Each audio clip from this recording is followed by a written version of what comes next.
Roller coaster ಥರ ಆಗುತ್ತೆ, ಜೊತೆಗೆ ಮಿಕ್ಸ್ ಆದಾಗ ಈ ಥರದ ಟೆಕ್ಸ್ಚರ್ ಸಿಗುತ್ತೆ, ಈ ಥರದ ಟೇಸ್ಟ್ ಸಿಗುತ್ತೆ. ಜನರಿಗೆ ಆ ಮನೆಯ ಹಳೆಯ ಫೀಲಿಂಗನ್ನು. ಬೆಳಿಗ್ಗೆಯಿಂದ ಇದೇ ಥರ ಜೋರಾಗಿ ಮಳೆ ಬರ್ತಾ ಇದೆ. ಈ ಜೋರಾಗಿ ಮಳೆ ಬರೋ ಟೈಮಲ್ಲಿ ನನಗೆ ಒಂದು ಚೆನ್ನಾಗಿರುವಂಥ ಗಂಜಿ ಊಟ ಮಾಡಿದ್ರೆ ಚೆನ್ನಾಗಿರುತ್ತೆ ಅಂತ ಅನ್ನಿಸ್ತಾ ಇದೆ. ಈ ಮಳೆಯಲ್ಲಿ ಎಲ್ಗಪ್ಪ ಹೋಗೋಣ ಅಂತ ಯೋಚನೆ ಮಾಡಿದ್ರೆ ನನಗೆ ನೆನಪಾಗಿರುವಂಥ ಜಾಗ ಮೂಡುಬಿದ್ರೆಯಲ್ಲಿರುವಂಥ ನಮನ ಹೋಟೆಲ್. ಮೂಡುಬಿದ್ರೆಯಲ್ಲಿರುವಂಥ ನಮನ ಹೋಟೆಲಿಗೆ ನಾನು ಹೋಗ್ತಾ ಇದ್ದೇನೆ. ಹೇಗಿರುತ್ತೆ ಅನ್ನೋವಂಥ ಯಾವುದೇ ಐಡಿಯಾ ನನಗಿಲ್ಲ, ಆದರೆ ತುಂಬ ಜನ ನನಗೆ ಸಜೆಸ್ಟ್ ಮಾಡಿದ್ರು ಈ ಥರದ ಹೋಟೆಲ್ಗಳನ್ನು ನೀವು ಟ್ರೈ ಮಾಡಿದ್ರೆ ಇನ್ನೂ ಅವರಿಗೆ ಒಳ್ಳೆ ರೀತಿಯಾದಂಥ ಪುಷ್ ಸಿಗುತ್ತೆ, ಅದನ್ನು ನೋಡಿ ತುಂಬ ಜನ ಬರ್ಬೋದು ಅಂತ ಹೇಳಿದ್ರು. ಅದಕ್ಕೋಸ್ಕರನೂ ನಾನು ಹೋಗ್ತಾ ಇದ್ದೇನೆ ನಮನ ಹೋಟೆಲ್ಗೆ. ಬನ್ನಿ ಹೋಗೋಣ, ಹೇಗಿರುತ್ತೆ ನಮನ ಹೋಟೆಲ್ ಅನ್ನೋದನ್ನು ನಾನು ನಿಮಗೆ ತೋರಿಸ್ತೇನೆ. ಮೂಡುಬಿದ್ರೆಯ ನಮನ ಹೋಟೆಲಲ್ಲಿ ನಾನಿದ್ದೇನೆ. ನಮನ ಹೋಟೆಲ್ಗೆ ಹೋಗೋಣ, ಹೇಗಿರುತ್ತೆ ಅಂತ ಟ್ರೈ ಮಾಡಿ. ಮೂಡುಬಿದ್ರೆಯಲ್ಲಿ ಬಹಳ ವರ್ಷಗಳಿಂದ ಇರುವಂತಹ ನಮನ ಕ್ಯಾಂಟೀನ್ ಬಹಳ ಪ್ರೀತಿಯನ್ನು ಪಡೆದಿದೆ. ಬರೀ ಗಂಜಿ ಊಟ ಮಾತ್ರ ಅಲ್ಲ, ಇಲ್ಲಿಯ ಬೆಳಗ್ಗಿನ ತಿಂಡಿ ಇದೆಯಲ್ವ ಅದು ಜನರಿಗೆ ಬಹಳ ಫೇವ್ರೆಟ್ ಅಂತೆ. ಅದು ನನಗೆ ಇಲ್ಲಿಗೆ ಹೋದ ನಂತರನೇ ಗೊತ್ತಾಗಿದ್ದು.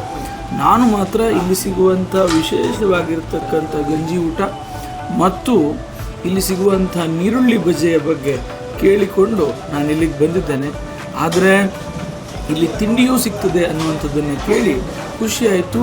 ಮತ್ತು ಒಬ್ಬರಾದ ನಂತರ ಒಬ್ಬರು ಜನ ಇಲ್ಲಿಗೆ ಬರ್ತಾನೆ ಇದ್ದರು, ಇಲ್ಲಿಯ ಊಟವನ್ನು ಸ್ವಾದವನ್ನು ಪಡಿತಾರೆ. ನಮ್ಮ ಜೊತೆ ಇದ್ದಾರೆ ಪ್ರಸಾದ್ ಸರ್, ಆಳ್ವಾಸ್ ಇನ್ಸ್ಟಿಟ್ಯೂಷನ್ನಲ್ಲಿ ಜರ್ನಲಿಸಮ್ ಡಿಪಾರ್ಟ್ಮೆಂಟಲ್ಲಿರೋರು. ಇವರು ನನ್ನ ಪ್ರಕಾರ ಭಾಳ ಪ್ರೊಫೆಷ್ನಲ್ ಆಗಿ ಇದನ್ನು ಎಂಜಾಯ್ ಮಾಡ್ತಾ ಇರೋದನ್ನು ನೋಡುವಾಗ ನನಗನ್ಸುತ್ತೆ ಇಲ್ಲಿಯ ರೆಗ್ಯುಲರ್ ಕಸ್ಟಮರ್ ಥರ ಅನ್ನಿಸ್ತಾ ಇದ್ದಾರೆ. ಸರ್ ಹತ್ರ ಮಾತಾಡೋಣ.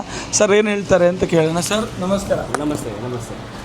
ನೀವು ಎಷ್ಟು ಟೈಮಿಂದ ಇಲ್ಲಿಗೆ ಬರ್ತಾ ಇದ್ದೀರಿ? ನಾನು ನನಗನ್ಸುತ್ತೆ ಒಂದು 7-8 ವರ್ಷದಿಂದ ಇಲ್ಲಿಗೆ ಬರ್ತೇನೆ. ಬಟ್ ಯೂಶಲಿ ನಾನು ಮಾರ್ನಿಂಗ್ ಬ್ರೇಕ್ಫಾಸ್ಟಿಗೆ ಬರ್ತಾ ಇದ್ದೆ.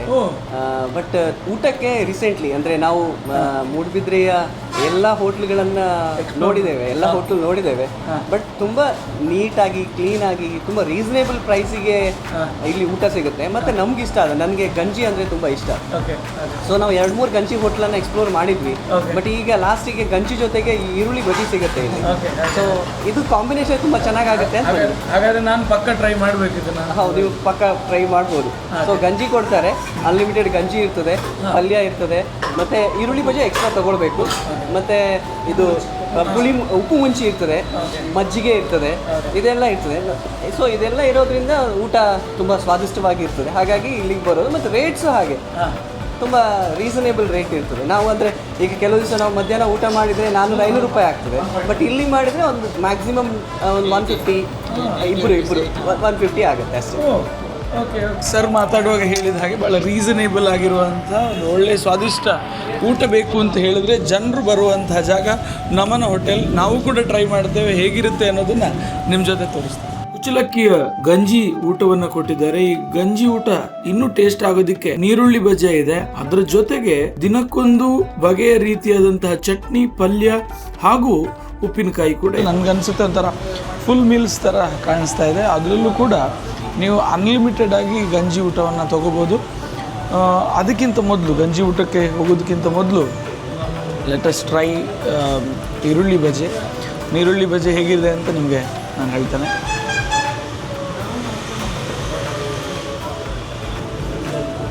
ನೀವು ಈರುಳ್ಳಿ ಬಜೆಯ ಬಗ್ಗೆ ನೀವು ಒಂಚೂರು ತಿಳ್ಕೊಬೇಕೇನು ಅಂದರೆ, ಕೆಲವರೆಲ್ಲ ಅದಕ್ಕೆ ಇರುವಂಥ ಬ್ಯಾಟರನ್ನೇ ಜಾಸ್ತಿ ಮಾಡಿ, ಆ ಹಿಟ್ಟೇ ಜಾಸ್ತಿ ಆದರೆ ನಿಮಗೆ ಈ ಟೇಸ್ಟ್ ಸಿಗಲ್ಲ. ಇದರಲ್ಲಿ ನೀವು ನೋಡಬೇಕು ಈರುಳ್ಳಿ ಜಾಸ್ತಿ ಇದೆ, ಅದಕ್ಕೆ ಯಾವುದೇ ರೀತಿಯಾದಂಥ ಎಕ್ಸ್ಟ್ರಾ ನೀರನ್ನು ಆ್ಯಡ್ ಮಾಡಿದೆ. ಈರುಳ್ಳಿಯಲ್ಲಿರುವಂಥ ನೀರೇ ಅದರ ಜೊತೆಗೆ ಮಿಕ್ಸ್ ಆದಾಗ ಈ ಥರದ ಟೆಕ್ಸ್ಚರ್ ಸಿಗುತ್ತೆ, ಈ ಥರದ ಟೇಸ್ಟ್ ಸಿಗುತ್ತೆ. ದಟ್ ಈಸ್ ವೈ ದಿಸ್ ಈರುಳ್ಳಿ ಬಜೆ ಭಾಳ ಚೆನ್ನಾಗಿದೆ ಅಂತ ನನಗನ್ಸುತ್ತೆ. ತುಂಬ ಕಡೆಗಳಲ್ಲಿ ಗಂಜಿ ಊಟದ ಜೊತೆಗೆ ಅಥವಾ ಊಟದ ಜೊತೆಗೆ ನೀವು ಬೆಂಗಳೂರು ಸೈಡ್ ಹೋದರೆ ಮಸಾಲೆ ವಡೆ ಅಂತ ನಾವು ಕರಿತೇವೆ. ಈ ಕಡೆ ನಾವು ಇದನ್ನು ಚಟ್ಟಂಬಡೆ ಅಂತ ಕರಿತೇವೆ. ಆದರೆ ವಡೆ ಮಾಡಿರೋದು ಕಡಲೆಬೇಳೆಯಿಂದ. ಈ ಥರದ ಕಡಲೆಬೇಳೆ ಯೂಸ್ ಮಾಡಿರೋ ವಡೆ ಭಾಳ ಚೆನ್ನಾಗಿದೆ ಅಂತ ನನಗನ್ನಿಸ್ತಾ ಇದೆ. ಎಲ್ಲವನ್ನು ಸರಿ ಪ್ರಮಾಣದಲ್ಲಿ ಹಾಕಿ ರೆಡಿ ಮಾಡಿರೋ ಥರ ಕಾಣಿಸ್ತಾ ಇದೆ. ಹೊರಗಡೆ ಟೆಕ್ಸ್ಚರ್ ಕೂಡ ಚೆನ್ನಾಗಿದೆ. ಇಲ್ಲೇ ಪ್ರಿಪೇರ್ ಆಗಿರುವಂಥ ಜ್ಯೂಸ್ ಕೂಡ ಇಲ್ಲಿ ಕೊಡ್ತಾ ಇದ್ದಾರೆ. ನಾನೀಗ ಟ್ರೈ ಮಾಡ್ತಾ ಇರುವಂಥದ್ದು ಲೆಮನ್ ಜ್ಯೂಸನ್ನು ನಾನು ಟ್ರೈ ಮಾಡ್ತಾ ಇದ್ದೇನೆ. ಡೀಸೆಂಟ್ ಆಗಿರುವಂಥ ಟೇಸ್ಟ್, ಯಾವುದೇ ಸ್ಪೆಷಲ್ ಅಂತ ನಾನೇನು ಹೇಳೋದಿಲ್ಲ, ಆದರೆ ಚೆನ್ನಾಗಿದೆ. ಏನು ಯಾವ ಪ್ರೈಸಿಗೆ ಬೇಕು ಆ ಪ್ರೈಸಿಗೆ ಬೇಕಾಗಿರುವಂಥ ಕ್ವಾಂಟಿಟಿಯನ್ನು ಕೊಟ್ಟಿದ್ದಾರೆ.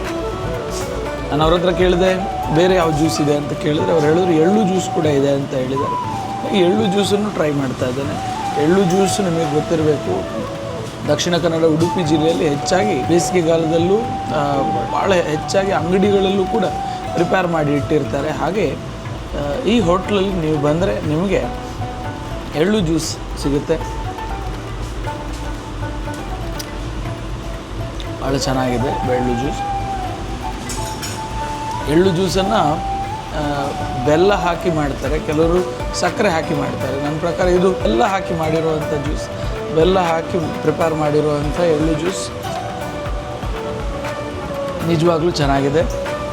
ನಾನಿಲ್ಲಿ ಮಾತಾಡ್ತಾ ಇರುವಾಗ ಅವ್ರು ಹೇಳಿದ್ರು ಬೇರೆ ಎಲ್ಲೂ ಸಿಗದೇ ಇರುವಂಥ ಬೇರೆ ಬೇರೆ ಕಡೆಗಳಲ್ಲಿ ನಿಮಗೆ ಗಂಜಿ ಊಟ ಸಿಗ್ಬೋದು, ಆದರೆ ಏನು ಮುಂಚಿ ಅಂತ ಏನು ಹೇಳಿದ್ದಾರೆ ಇದರಲ್ಲಿ ನನ್ನ ಪ್ರಕಾರ ಹುಳಿ ಇದೆ, ಉಪ್ಪು ಇದೆ ಮತ್ತು ಕಾಯಿ ಮೆಣಸು, ಈ ಮೂರನ್ನು ಯೂಸ್ ಮಾಡಿಕೊಂಡು ಪ್ರಿಪೇರ್ ಮಾಡಿರುವಂಥ ಒಂದು ಗ್ರೈಂಡ್ ಮಾಡಿರುವಂಥ ಒಂದು ಲಿಕ್ವಿಡ್ ಏನಿದೆ, ಇದು ನಿಮಗೆ ಗಂಜಿ ಊಟ ಮಾಡುವಾಗ ಒಂದು ರೀತಿಯ ಸ್ಪೆಷಲ್ ಅಥೆಂಟಿಕ್ ಟೇಸ್ಟನ್ನು ಕೊಡುತ್ತೆ. ಮೇ ಬಿ ನನ್ನ ಪ್ರಕಾರ ಮನೆಗಳಲ್ಲಿ ಮುಂಚೆ ಅವರು ಊಟ ಮಾಡುವಾಗ ಮಾಡ್ತಾ ಇದ್ದದ್ದನ್ನು ಹೋಟ್ಲಲ್ಲಿ ಕೊಟ್ಟಾಗ ಜನರಿಗೆ ಆ ಮನೆಯ ಹಳೆಯ ಫೀಲಿಂಗನ್ನು ಇಲ್ಲಿ ಸಿಗುತ್ತೆ ಅಂತ ನನಗನ್ನಿಸ್ತಾ ಇದೆ. ನಾನು ಫಸ್ಟ್ ಟೈಮ್ ಟ್ರೈ ಮಾಡ್ತಾ ಇದ್ದೇನೆ, ನೋಡೋಣ ಹೇಗಿರುತ್ತೆ. ದೊಡ್ಡ ಪಾತ್ರದಲ್ಲಿ ಸರಿಯಾದ ಹದದಲ್ಲಿ ಬೆಂದಂಥ ಗಂಜಿ ಊಟವನ್ನು ಚಟ್ನಿಯ ಜೊತೆಗೆ ಅಥವಾ ಪಲ್ಯದ ಜೊತೆಗೆ ಸೇರಿಸಿಕೊಂಡು ಊಟ ಮಾಡುವಂಥದ್ದು ಬಹಳ ಚಂದದ ಟೇಸ್ಟನ್ನು ಕೊಡುತ್ತದೆ. ಅಂಥ ಟೇಸ್ಟನ್ನು ನನಗೆ ಕೊಟ್ಟಂಥದ್ದು ಈ ಗಂಜಿ. ಮೊದಲಿಗೆ ನನ್ನ ತಟ್ಟೆಯಲ್ಲಿದ್ದಂಥ ಇಷ್ಟು ಗಂಜಿಯನ್ನು ನೋಡಿ ನನಗೆ ಒಮ್ಮೆ ತಲೆ ಹಾಳಾಗಿ ಹೋಯಿತು. ಇಷ್ಟು ಗಂಜಿ ನನ್ನಿಂದ ಊಟ ಮಾಡಲಿಕ್ಕೆ ಆಗಲಿಕ್ಕಿಲ್ಲ ಅಂತ. ಆದರೆ ನೀವು ನಂಬಬೇಕು, ನಾನು ಇನ್ನೊಂದು ಸರ್ತಿ ಗಂಜಿಯನ್ನು ಹಾಕಿಕೊಂಡು ಊಟ ಮಾಡ್ತೇನೆ. ಅದೆಲ್ಲದಕ್ಕೂ ಕಾರಣ ಆಗಿದ್ದದ್ದು ಇಲ್ಲಿದ್ದಂಥ ಚಟ್ನಿ, ಇಲ್ಲಿದ್ದಂಥ ನೀರುಳ್ಳಿ ಬಜೆ, ಇಲ್ಲಿದ್ದಂಥ ಪಲ್ಯ, ಹಾಗೂ ನಾನು ಹೇಳಿದ್ದೇನೆ ನೋಡಿ, ಉಪ್ಪು ಮುಂಚಿ ಎಲ್ಲವನ್ನೂ ಕೂಡ ಮೀರಿಸುವಂಥ ರುಚಿಯನ್ನು ಖಂಡಿತವಾಗಲೂ ಕೊಡ್ತದೆ. ನೀವು ಖಂಡಿತವಾಗಿ ಆ ಉಪ್ಪು ಮುಂಚಿಯನ್ನು ಒಂದು ಬಾರಿಯಾದರೂ ಟ್ರೈ ಮಾಡಬೇಕು. ಈ ಹೋಟೆಲ್ನ ಲೊಕೇಶನನ್ನು ನಾನು ಡಿಸ್ಕ್ರಿಪ್ಷನಲ್ಲಿ ಮೆನ್ಷನ್ ಮಾಡಿರ್ತೇನೆ. ಯಾಕೆ ಅಂತ ಹೇಳಿದರೆ ಆ ಇರುವ 3 ಟೇಬಲ್ಗಳಲ್ಲಿ ಫುಲ್ಲಾಗಿ ಕೂತು ಊಟ ಮಾಡುವ ಜನರನ್ನು ನೀವು ನೋಡಬೇಕು. ಈ ಉಪ್ಪು ಮುಂಚಿಯನ್ನು ಅದರ ಜೊತೆಗೆ ಹಾಕಿ ನೀವು ಏನೂ ಬೇಕು ಅಂತಿಲ್ಲ, ಆ ಉಪ್ಪು ಮುಂಚಿಯೇ ಒಂದು ವಿಶೇಷವಾದಂಥ ಟೇಸ್ಟನ್ನು ಕೊಡ್ತದೆ. ಆ ಹುಳಿ ಹೇಗೆ ನಿಮಗೊಂದು ಕಿಕ್ ಕೊಡ್ತದೆ ಅಂತ ಹೇಳಿದರೆ ಅದನ್ನು ನಾನು ನಿಮಗೆ ಎಕ್ಸ್ಪ್ಲೈನ್ ಮಾಡಿದರೆ ಸಾಕಾಗೋದಿಲ್ಲ, ಅದನ್ನು ನೀವು ಎಕ್ಸ್ಪೀರಿಯನ್ಸ್ ಮಾಡಬೇಕು. ಅಂಥ ಎಕ್ಸ್ಪೀರಿಯನ್ಸ್ ನಿಮಗೆ ನಮನ ಕ್ಯಾಂಟೀನಲ್ಲಿ ಖಂಡಿತ. ಇಲ್ಲಿರುವಂಥ ವೆಯ್ಟರ್ಗಳಾಗಿರ್ಬೋದು ಅಥವಾ ಈ ಹೋಟೆಲ್ನ ಮಾಲೀಕರಾಗಿರ್ಬೋದು ಬಹಳ ಹಂಬಲಾಗಿ ಸೌಮ್ಯ ಸ್ವಭಾವದಿಂದ ಜನರ ಜೊತೆಗೆ ಪ್ರೀತಿಯಿಂದ ಬೆರೆತು ಅವರಿಗೆ ಬಡಿಸುವಂತಹ ಶೈಲಿ ಜನರಿಗೆ ಮತ್ತಷ್ಟು ಬಾರಿ ಈ ಜಾಗಕ್ಕೆ ಬರುವ ಹಾಗೆ, ಇಲ್ಲಿಯ ಸ್ವಾದವನ್ನು ಅನುಭವಿಸುವ ಹಾಗೆ ಮಾಡ್ತದೆ ಅಂತ ಹೇಳಿದರೆ ತಪ್ಪಾಗಲಿಕ್ಕಿಲ್ಲ. ಇಲ್ಲಿಯವರೆಗೆ ವಿಡಿಯೋ ನೋಡಿ ಇನ್ನೂ ಕೂಡ ನೀವು ಸಬ್ಸ್ಕ್ರೈಬೇ ಮಾಡಿಲ್ಲ ಅಂತ ಹೇಳಿದರೆ ಪ್ಲೀಸ್ ಸಬ್ಸ್ಕ್ರೈಬ್ ಮಾಡಿ ಮತ್ತು ಲೈಕ್ ಮಾಡಿ.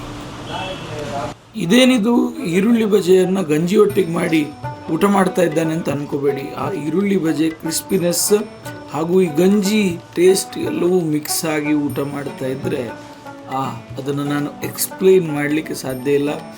ಮತ್ತೆ ನಾನು ಈ ಉಪ್ಪು ಮುಂಚಿಯನ್ನು ಅದರ ಪೂರ್ತಿ ಹಾಕಿಕೊಂಡು ನಾನು ಊಟ ಮಾಡ್ತಾ ಇದ್ದೆ. ಏನು ಅಂತ ಹೇಳಿ, ನನಗೆ ನನ್ನ ಜೀವನದಲ್ಲಿ ಎಕ್ಸ್ಪೀರಿಯನ್ಸ್ ಮಾಡಿದ ಬೆಸ್ಟ್ ಗಂಜಿ ಊಟ ಅಂತ ಹೇಳಿದರೆ ಅದು ನಮನ ಕ್ಯಾಂಟೀನ್ ಮೂಡುಬಿದ್ರೆ. ಅಂದ ಹಾಗೆ ನೀವು ಕೂಡ ಬೇರೆ ಯಾವುದಾದ್ರೂ ಗಂಜಿ ಊಟಕ್ಕೆ ಹೋಗಿದ್ರೆ ಅಥವಾ ನಮನ ಕ್ಯಾಂಟೀನ್ ಮೂಡುಬಿದ್ರೆಯನ್ನೇ ವಿಸಿಟ್ ಮಾಡಿದರೆ ಅದ್ರ ಬಗ್ಗೆ ಕಮೆಂಟಲ್ಲಿ ತಿಳಿಸಿ, ಅಥವಾ ಹೊಸ ಜಾಗ ಇದ್ದರೆ ಅದನ್ನು ಕಮೆಂಟಲ್ಲಿ ತಿಳಿಸಿ. ನನ್ನಿಂದ ಆದರೆ ಅದನ್ನು ಟ್ರೈ ಮಾಡ್ತೇನೆ ಹಾಗೂ ವಿಡಿಯೋನ ಹಾಕ್ತೇನೆ. ಸಖತ್ತಾಗಿರುವಂಥ ಖಡಕ್ ಮಜ್ಜಿಗೆ ಕೂಡ ಇತ್ತು. ಈ ಮಜ್ಜಿಗೆ ಕುಡಿದು ಭಾಳ ಖುಷಿ ಆಯಿತು. ಮಜ್ಜಿಗೆ, ಊಟ, ಚಟ್ನಿ, ಪಲ್ಯ ಎಲ್ಲವೂ ಕೂಡ 10/10. ಇಂಥ ಗಂಜಿ ಊಟ ಮಾಡಿ ಬಹಳ ದಿನಗಳೇ ಆಗಿ ಹೋಯಿತು. ನನಗಂತೂ ಬಹಳ ಖುಷಿ ಆಯಿತು ಈ ಗಂಜಿ ಊಟ. ಎಲ್ಲ ವಿಡಿಯೋ ಶೂಟಿಂಗ್ ಎಲ್ಲ ಆದ ನಂತರ ಮಾಲೀಕರು ಹೇಳ್ತಾರೆ, ಇನ್ನೊಂದು ಸರ್ತಿ ತಿಂಡಿ ಮಾಡ್ಲಿಕ್ಕೆ ಬನ್ನಿ, ಯಾಕಂದರೆ ತುಳುನಾಡಿನ ಸಾಂಪ್ರದಾಯಿಕ ತಿಂಡಿಗಳು ಕೂಡ ಇಲ್ಲಿ ಬೆಳಿಗ್ಗೆ ಸಿಗ್ತದಂತೆ. ಅದನ್ನು ತಿನ್ನಲಿಕ್ಕೋಸ್ಕರ ಹಲವಾರು ಜನ ಬೆಳಿಗ್ಗೆ ಕಾದು ಈ ಹೋಟ್ಲಿಗೆ ಬರ್ತಾರಂತೆ. ಅದನ್ನು ಕೂಡ ಮುಂದಿನ ದಿನಗಳಲ್ಲಿ ನಾನು ತರಲಿಕ್ಕೆ ಟ್ರೈ ಮಾಡ್ತೇನೆ, ಯಾಕಂದರೆ ಚಿಕ್ಕದಾಗಿದ್ದರೂ ಕೂಡ ಚೊಕ್ಕದಾಗಿ ಮೇಂಟೈನ್ ಮಾಡಿರುವಂಥ ಭಾಳ ಒಳ್ಳೆಯ ಹೋಟೆಲ್ ಇದು. ದಯಮಾಡಿ ನೀವೆಲ್ಲ ವಿಸಿಟ್ ಮಾಡಿ, ನಿಮಗೆ ಬಹಳ ಖುಷಿಯಾಗುತ್ತೆ. ನಾನು ವಿಡಿಯೋ ಮಾಡ್ತಾ ಇರುವಾಗ ನನ್ನ ಹತ್ರ ಇಲ್ಲಿಯ ವೆಯ್ಟ್ರು ಬಂದು ಹೇಳ್ತಾರೆ, ನಮ್ಮದೊಂದು ಚಂದದ ಮ್ಯಾಜಿಕ್ ಇದೆ, ಅದನ್ನೊಂದು ಸರ್ತಿ ನೋಡ್ತೀರಾ ಅಂತ. ಹಾಗೆ ಈ ಮ್ಯಾಜಿಕನ್ನು ನೋಡಬೇಕು ಅಂತ ಕಾಯ್ತಾ ಇದ್ವಿ. ಆದರೆ ಪಾಪ ಇವರಿಗೆ ಮಾತೇ ಬರೋದಿಲ್ಲ. ಆದರೂ ಕೂಡ ಬಹಳ ಸಂತೋಷದಿಂದ ಬಂದವರಿಗೆಲ್ಲರಿಗೂ ಕೂಡ ಪ್ರೀತಿಯನ್ನಲ್ಲದೆ ಬೇರೇನನ್ನೂ ಕೊಡದೇ ಇರುವಂಥ ಮನುಷ್ಯ ಈತ. ಬಹಳ ಖುಷಿಯಿಂದ ನಮ್ಮನ್ನು ಪ್ರೀತಿಯಿಂದ ಸತ್ಕಾರ ಮಾಡ್ತಾರೆ. ನೋಡಿ ಇವರ ಮ್ಯಾಜಿಕ್ ಹೆಂಗಿದೆ ಅಂತ.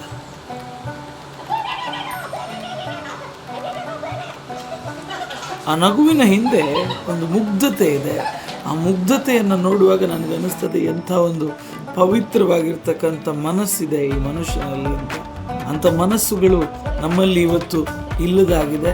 ಆದರೂ ಕೂಡ ಇಂಥ ಖುಷಿಯನ್ನು ನೋಡಿ ನನಗೆ ಬಹಳ ಖುಷಿ. ಅವಾಗ ಹೇಳಿದ ಹಾಗೆ ಉಪ್ಪು ಮುಂಚಿ ಅಂತ ನಾನೇನು ಹೇಳಿದೆ, ಅದು ನನಗನ್ನಿಸ್ತದೆ ಅದನ್ನು ಹಾಕ್ಕೊಂಡು ಊಟ ಮಾಡಿದಾಗ ಅದೊಂಥರ ರೋಲರ್ ಕೋಸ್ಟರ್ ಥರ ಆಗುತ್ತೆ. ಯಾಕೆ ಅಂತ ಹೇಳಿದರೆ ಆ ಹುಳಿಯ ಟೇಸ್ಟ್ ಕೂಡ ಇದೆ, ಉಪ್ಪು ಕೂಡ ಇದೆ, ಖಾರವೂ ಕೂಡ ಇದೆ. ಭಾಳ ಚೆನ್ನಾಗಿರುವಂಥ ಟೇಸ್ಟ್. ನೀವು ಕೂಡ ಅದನ್ನು ಟ್ರೈ ಮಾಡಬೇಕು ಅಂತ ಹೇಳಿದರೆ ನೀವು ನಮನ ಹೋಟೆಲ್ ಮೂಡುಬಿದ್ರೆಗೆ ಬರಬೇಕು. ಬಹಳ ಅಥೆಂಟಿಕ್ ಆಗಿ ಹಾಗೂ ಭಾಳ ಪ್ರೀತಿಯಿಂದ ಬಡಿಸುವಂತಹ ಜಾಗ ನಮನ ಹೋಟೆಲ್. ಹಾಗಾಗಿ ಪ್ಲೀಸ್ ಟ್ರೈ ಮಾಡಿ. ಮತ್ತು ಪ್ರೀತಿಯಿಂದ ಬಡಿಸುವಂಥ ಜನ ಇಲ್ಲಿ ನಿಮಗೆ ಸಿಗ್ತಾರೆ. ಹಾಗಾಗಿ ಈ ಜಾಗಕ್ಕೆ ಬಂದು ಟ್ರೈ ಮಾಡಿ. ಈ ಥರ ನೋಡ್ತಾ ಹೋದರೆ ನೋಡಿ ಮುಗಿಯದೇ ಇರುವಷ್ಟು ಜಾಗಗಳಿದ್ದಾವೆ, ಹೇಳ್ತಾ ಹೋದರೆ ಹೇಳಿ ಮುಗಿಯದೇ ಇರುವಷ್ಟು ಕಥೆಗಳಿದ್ದಾವೆ. ಹಾಗಾಗಿ ಮುಂದಿನ ಊರು ನಿಮ್ಮೂರು. ಅಲ್ಲಿಯವರೆಗೆ ಟಾಟಾ, ಬಾಯ್ ಬಾಯ್, ನಮಸ್ಕಾರ. ಇಬ್ಬರು ಸೇರಿಕೊಂಡು ಇಷ್ಟೆಲ್ಲ ಊಟ ಮಾಡಿದರೂ ಕೂಡ ಬಿಲ್ ಆಗಿದ್ದು 175 ಮಾತ್ರ.